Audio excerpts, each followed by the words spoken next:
This is Jackanory Jr.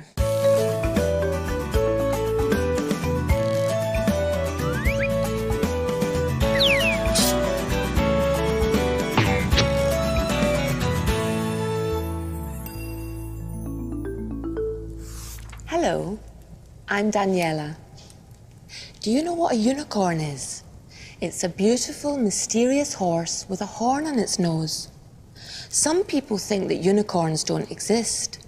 Others believe they do. What do you think? This story is called The Princess and the Unicorn. Once upon a time, there was a princess called Lily. Her favourite animal was the unicorn. Her father, the king, gave Lily a tired smile. "There are no unicorns anymore," he said. "Unicorns would be fun to chase," said her elder brother Harold, who spent most of his time hunting. "Unicorns are just stories," said her other brother Gerald, who spent most of his time reading. "You've got candle wax in your hair again, Gerald," said Lily. "And I'll bet a unicorn would chase you, Harold."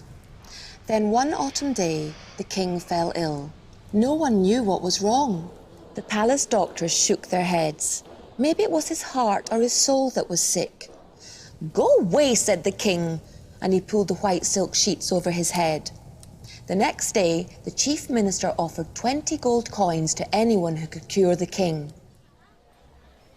Soon, half the kingdom were queuing to try their luck. It took weeks for them all to try their cures, and no one was left to work in the fields. Eventually, rain ruined the wheat crop, and a plague of mice began to eat what was left. "Next," called Gerald. A doctor in pinstripe robes stepped forward. "My miracle mixture has cured millions," he announced. "Just plaster it on the royal bald patch."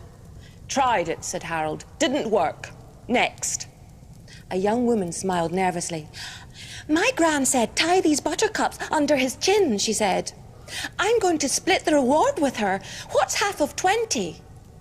But buttercups didn't cure the king either. The next morning, an old woman dressed in black limped forward.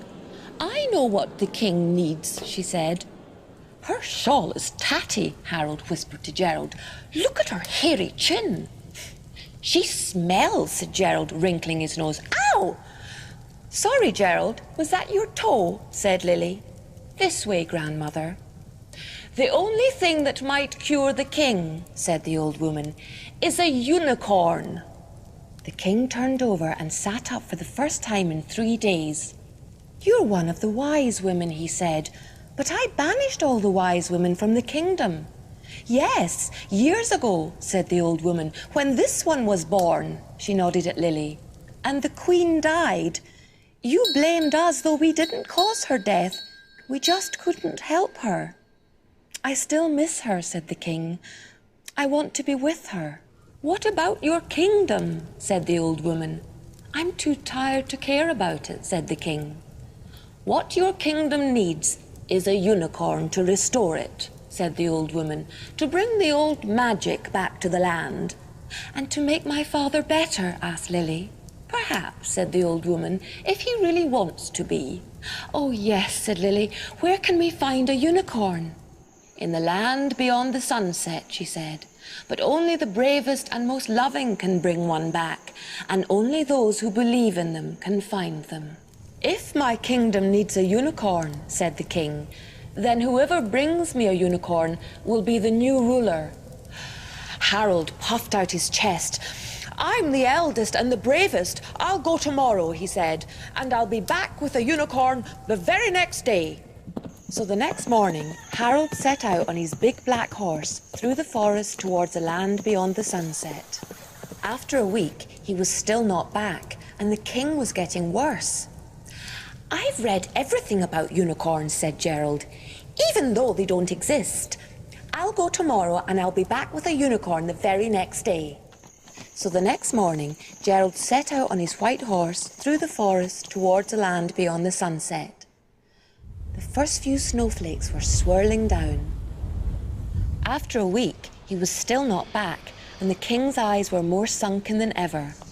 Lily stood up from his bedside. "I'll go," she said. "You can't go," said her father. "You're a girl."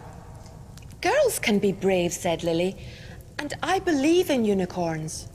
Her father had nothing more to say for a moment. Then he sat up in bed.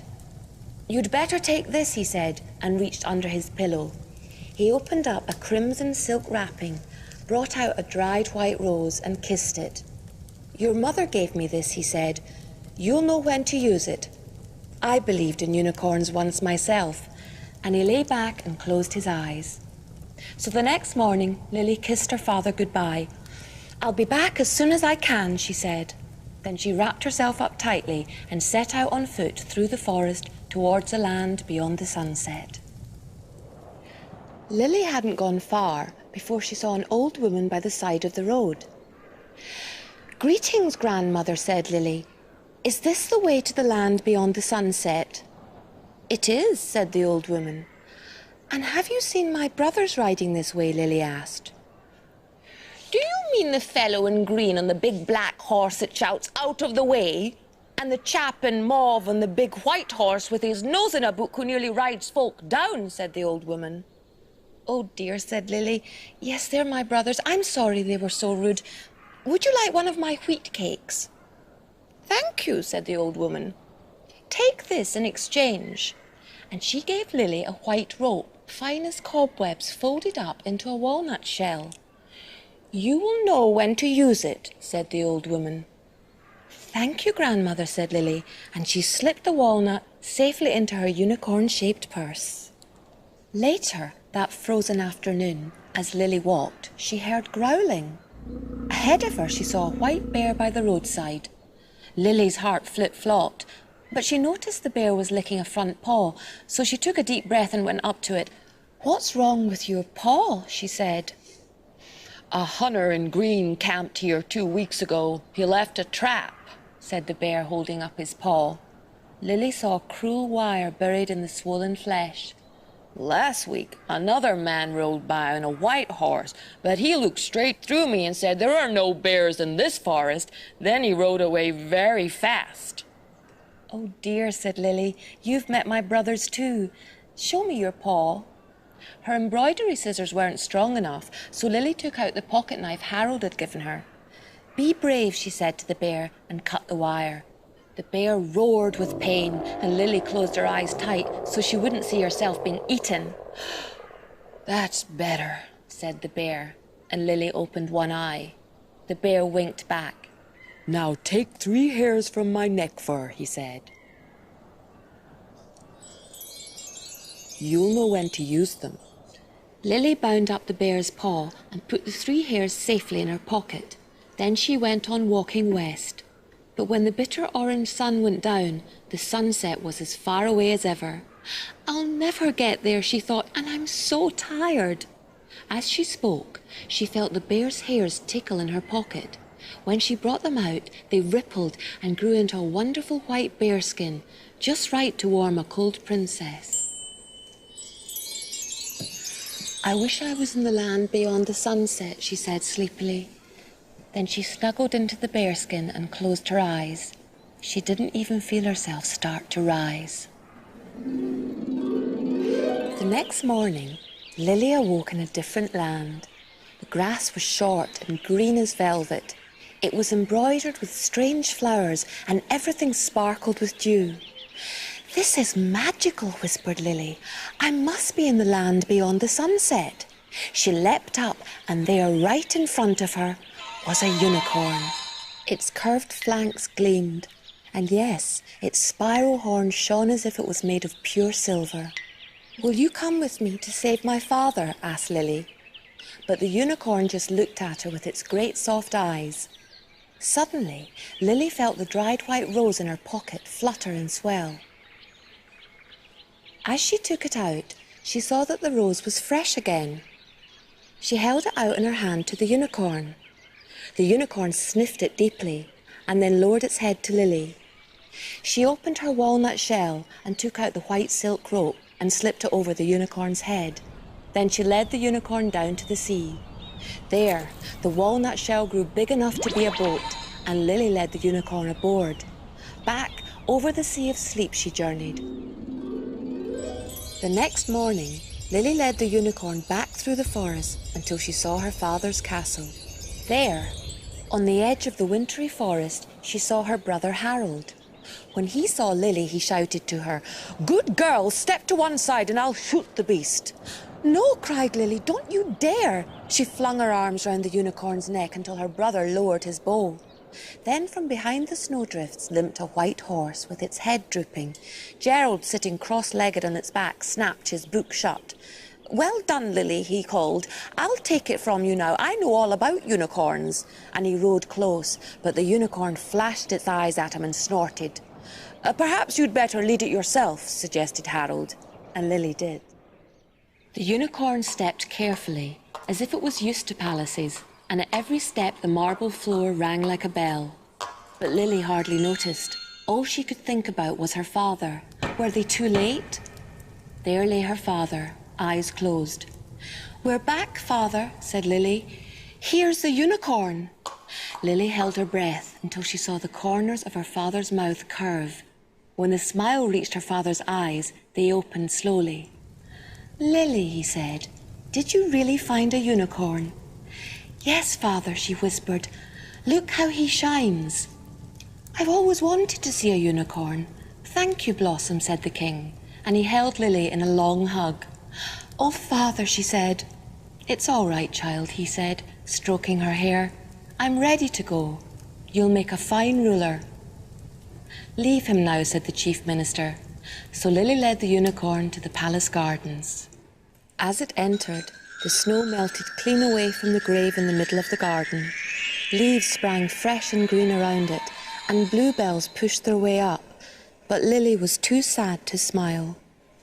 Then she felt the unicorn's horn nudge her.